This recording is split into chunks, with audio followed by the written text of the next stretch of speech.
السلام عليكم ورحمة الله وبركاته. ازيكم حبايبي؟ عاملين ايه؟ وحشتوني جدا. معكم مروة مروان من قناة يوميات سعد ومروة. هنعمل مع بعض النهاردة البسكوت بطريقة سهلة وبسيطة جدا. شايفين اللون بتاعه عامل ازاي؟ بجد طعمه خطير، طعمه بالبرتقال. تقدر تعمليه سادة من غير اي اطعم فيه. انا عملت النهاردة معاكم اشكال مختلفة. عملت دي بشكل النجمة، وعملت الشكل ده قريب من الشكل اللي هوريه لكم التاني ده برضو.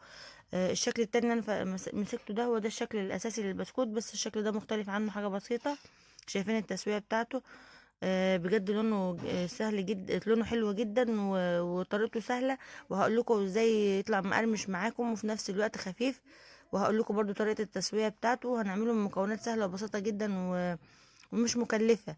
يعني تيجي تقارنها بالاسعار بتاعت بره، لا في البيت بيعمل كميه اكبر، الكيلو دي بيعمل كميه اكبر وفي نفس الوقت مش مكلف. يلا بينا نشوف الطريقه والوصفه ازاي، ويا ريت تكتبوا لي رايكم في الكومنتات. يلا بينا على الطريقه.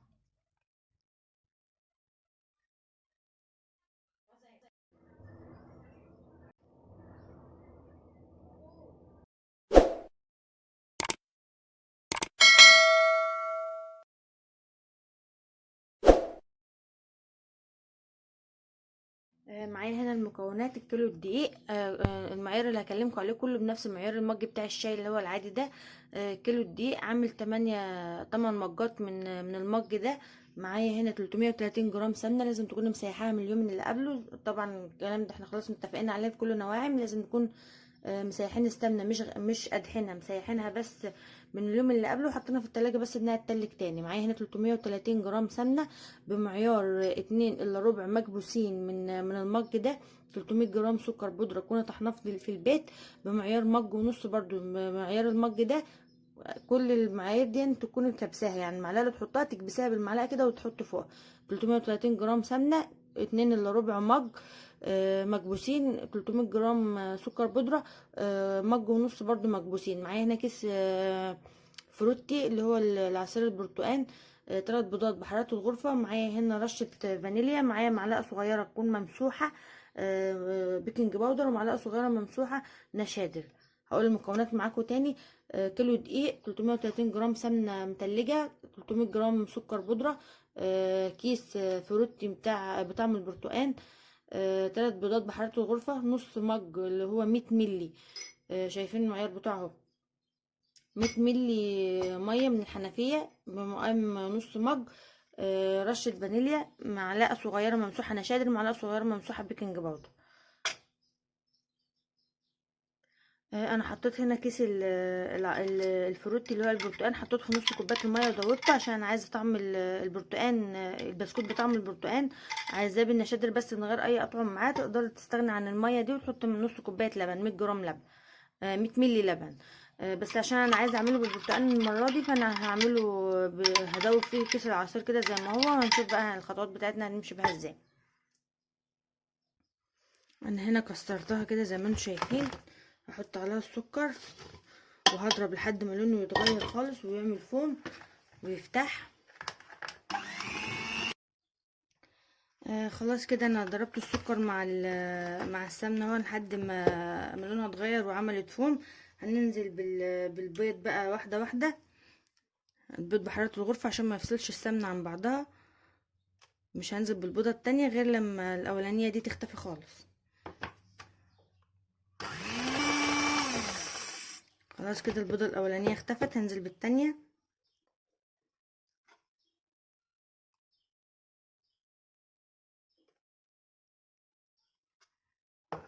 برضو هضربها لحد ما تختفى.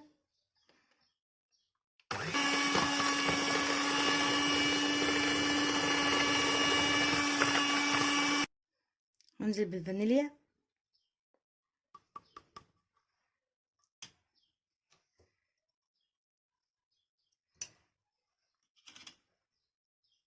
وهنزل بالبيكنج باودر بالمره، بدل ما احطه على الدقيق هحطه على السكر والبيض هنا.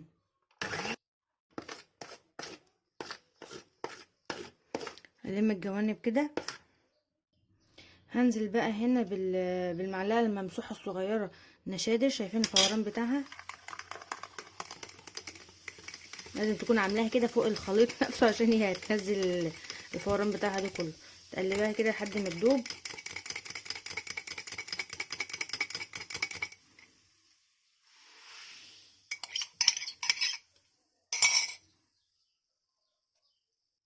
هضربها بقى لحد ما يمتزجوا كلهم مع بعض. بس خلاص كده الخليط كله امتزج مع بعض، ونزلت الجنوب وضربتها برضو. هنزل بالدقيق كله مره واحده. هنزل بالدقيق كله بقى كده مره واحده، وهنلم برضو زي ما قلنا في الفيديوهات اللي فاتت كلها ان النواعم كلها بتتلم مش بتتعلق. هلم واحده واحده كده.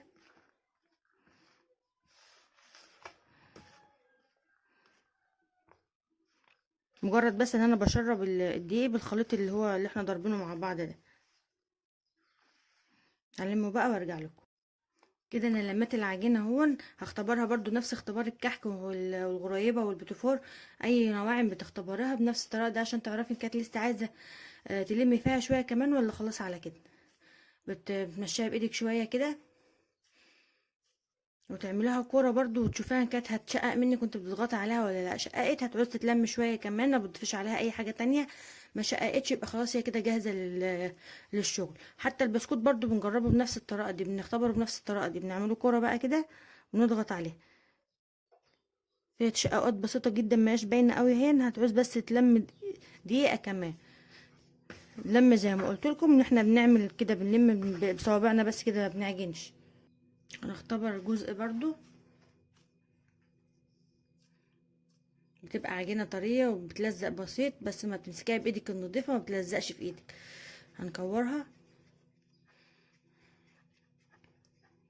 ممكن تختبرها مره واثنين وثلاثه واربعه عادي لحد ما تلاقيها ما عادش بتشقق في ايدك لما بتيجي تضغطي عليها.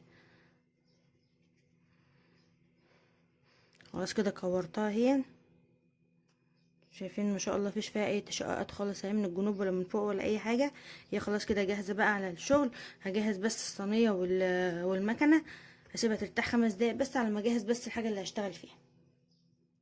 دي المكنه اللي احنا بنشتغل بيها. دي مقاس 8 مكتوب عليها 8 اهي اهي. بس صدقوني المقاس 8 ده عذبتني لما لقيت اللمشات بتاعتها دي. كل اللمشات مقاس 10. حتى دي برضو تقريبا مقاس 10 اللمشات دي. انا عشان كده ان البتاعه دي بتخش بالعافيه هنا في الفتحه بتاعه المكنه دي. يعني انا بقالي نص ساعه بحاول ان انا اركبها فيها. فحاولوا لما تيجوا تشتروا اللي مكتوب عليها من هنا رقم 10 عشان بتبقى اللمشات بتاعتها موجوده. يعني شوفوا حتى انا بكلمكم اهو وطلع التاني برضو اهي بتعذبني لما بتدخل هنا. هنقفلها بقى بالطريقه دي كده. انا بوريكم بس لان انا هقعد على الطبليه عشان اربطها على الطبليه دلوقتي وهربطها.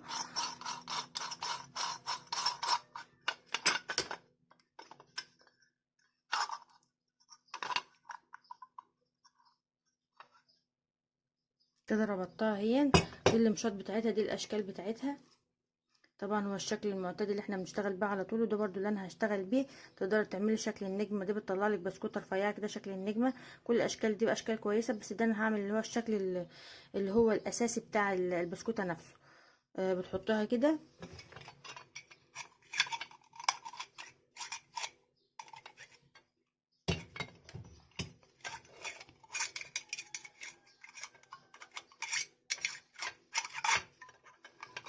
وتشتغلي بيها، وتحاولي تخلي بالك ان السنون بتاعه الشكل بتبقى ناحيه فوق كده زي ما انتم شايفين بالطريقه دي كده.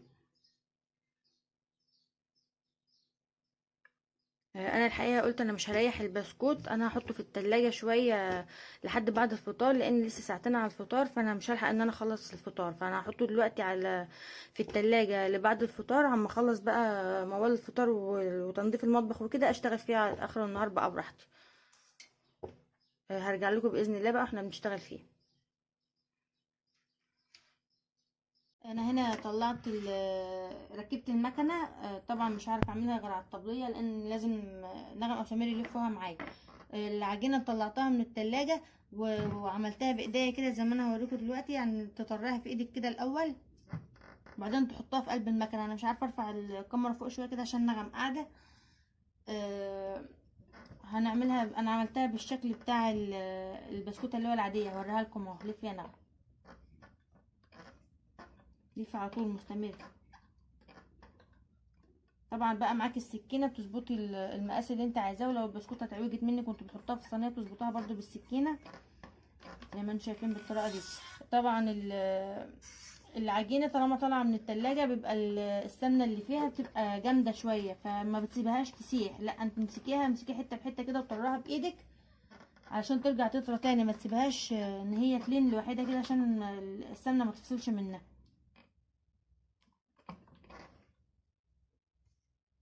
لفي حلوه ناعم على طول، ما توقفيش الا لما اقولك.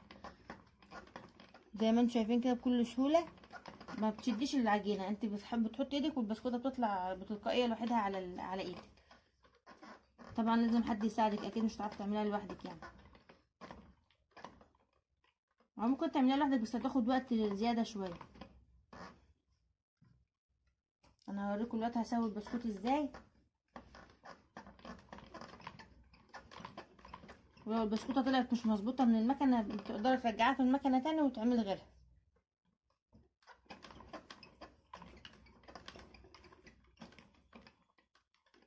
خلاص انا مستنيه. ده اللي اقصده، ان هنا بسكوته ممكن تلاقيها كبيره شويه، بسكوته تلاقيها صغيره شويه. بتسوي البسكوته كده لو معوجه بتسويها ليكي شويه كده، تقدر تسوي البوز بتاعها كده بالطريقه دي كده، تخلي البسكوت كله قد بعض.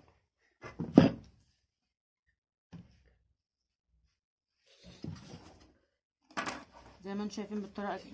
هكمل بقى بقيه الصواني بالطريقه دي، ولو انا هعمل شكل تاني برضو هرجع لكم اوريكم الشكل اللي انا هعمله. كده الكيلو الدقيق عمل معايا الكميه اللي قدامكم دي كلها، واتبقى معايا الجزء الصغير اللي هوريه لكم ده، برضو هعمله في صينيه صغيره بس اما افضي صينيه الجزء الصغير ده.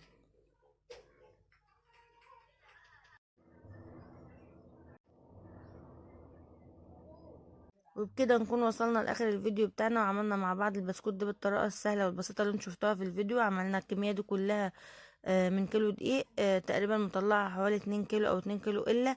انا وزنته معاكم السنه اللي فاتت عشان كنت بطلع اوردرات، فالمره دي انا عاملاه البيت فما وزنتوش، فهو كان تقريبا السنه اللي فاتت مطلع 2 كيلو تقريبا او 2 كيلو الا ربع.